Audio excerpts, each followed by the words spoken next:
يا مساء النور والسرور، تعالوا نكمل قصة ماريا بناء على طلبكم. طبعا أول ما رجعنا البيت أهلي أخدوا حاجتهم ونقلنا المدينة تانية بحيث ما يكونش في حد يعرفنا، وبدأت وقتها اشتغل لأن أبويا قالي خلاص أنا مش هصرف عليكي ولا مليم، ولا أنا بنت ولا أي حاجة من الكلام اللي تعرفوه ده. كان أبويا زعلان جدا من الشيء اللي عملته. أنا كنت بحاول قوي أرضي أمي وأبويا واشتغل. طبعا خلاص أنا سبت دراستي لأنهم رفضوا أصلا إني أرجع أدرس.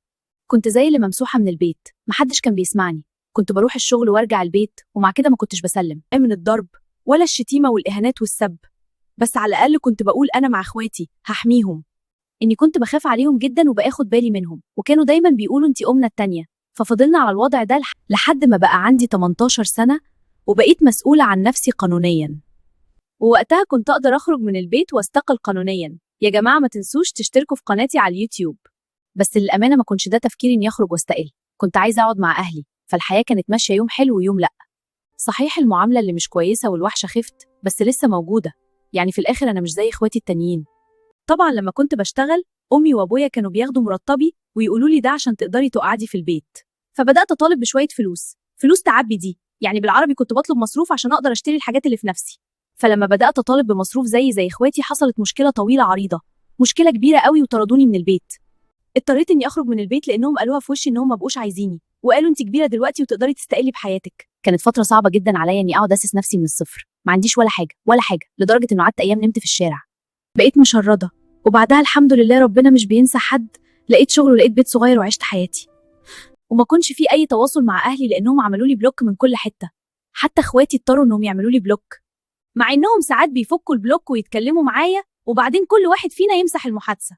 لما بقى عندي 19 سنة قررت أغير البلد الأوروبي اللي كنت فيه وأروح أعيش في بلد أوروبي تاني عايشة من غير أهلي. وفعلا سافرت وتعرفت على شاب عربي من جنسية تانية غير جنسيتي. كانت بداية قصة حب حلوة قوي.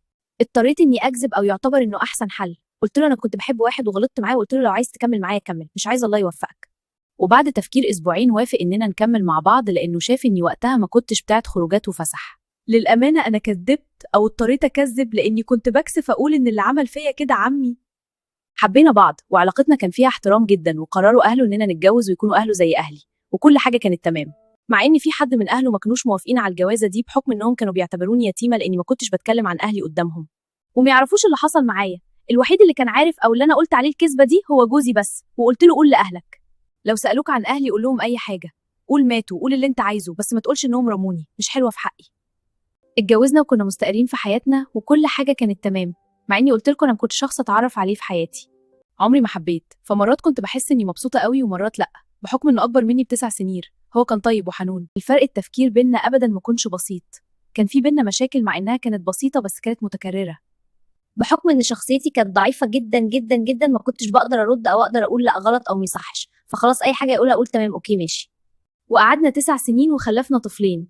وعد ولادتي بابني الاول في فتره النفاس كانت بتجيلي كوابيس. ما كنتش قادره انام، كل ما انام احلم نفس الحلم، احلم ان عمي بيجي وبيدخل اوضه ابني وعايز يعمل فيه زي ما عمل فيا. نت متبهدله، اسبوعين احلام وكوابيس ونفس الحلم. اول ما اصحى من الكابوس الزفت ده صوت واصرخ واقعد اعيط. بكون خايفه. وقتها جوزي حس ان في حاجه مش طبيعيه وقال لي من يوم ما ولدتي وانتي وضعك صعب.